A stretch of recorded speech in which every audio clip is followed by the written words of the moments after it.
This is part two of why do I need my own agent. In part one, just to briefly summarize, we asked a question that many buyers often ask, which is, why should I have my own representation? Why can't I just go directly to the listing agent for any particular house that might interest me?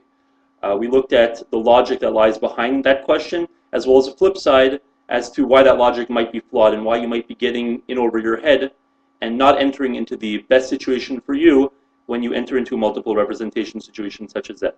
I ended by saying that there were, though, situations that it might be okay to go to the listing agent anyways, but that such a situation would have to meet 2.5 criteria. I said 2.5 because really I think there were 3, but of the first 2, you really only need 1, and you'll see in a second what I mean by that. Number 1 is know the market completely. And what I mean by know the market completely is not just know what the neighbor's house down the street sold for.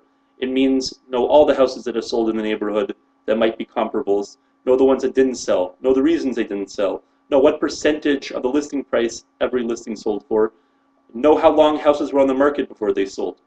Again, a good agent who's representing you will have will know all this information and be able to share with you and help you make an informed decision. Remember also that looking at houses that you think are comparables, looking at them on Realtor.ca, just looking at pictures is no substitute for actually setting foot in each one of those listings and getting the feel for what it actually looks like inside the house, how the finishings are different, how the space and the layout is different, etc. Again, a good agent that you'll be using in any particular neighborhood will be familiar with all the listings, will have gone to the open houses, taken clients, gone on his own to inspect, or herself to inspect, and will be able to provide that information to you. That's number 1. Number 2 is have complete trust in the listing agent that he or she is representing your best interest in this transaction. I'll say that again. Have complete trust in the listing agent that he or she is representing your best interest in the transaction. If you have number 2, although I'm sure if you watch video number 1, you'll see why it's difficult for that to happen by definition.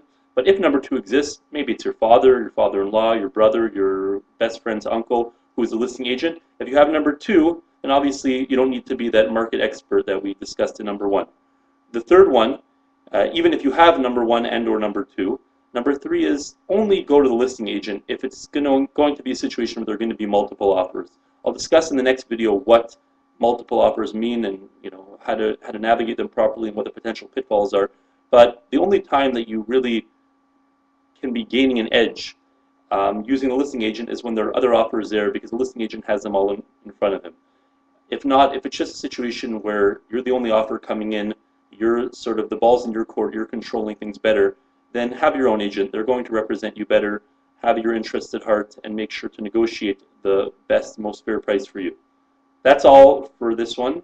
I'd like to really thank everyone. I've been getting some great feedback and criticism. Please keep it coming as to how I can improve not just the videos, but all the postings on my Facebook page. If you haven't yet done so, please like it. If you have any questions or comments or ideas for future posts, please let me know. And I'll end as always by saying your referrals are greatly appreciated. Take care.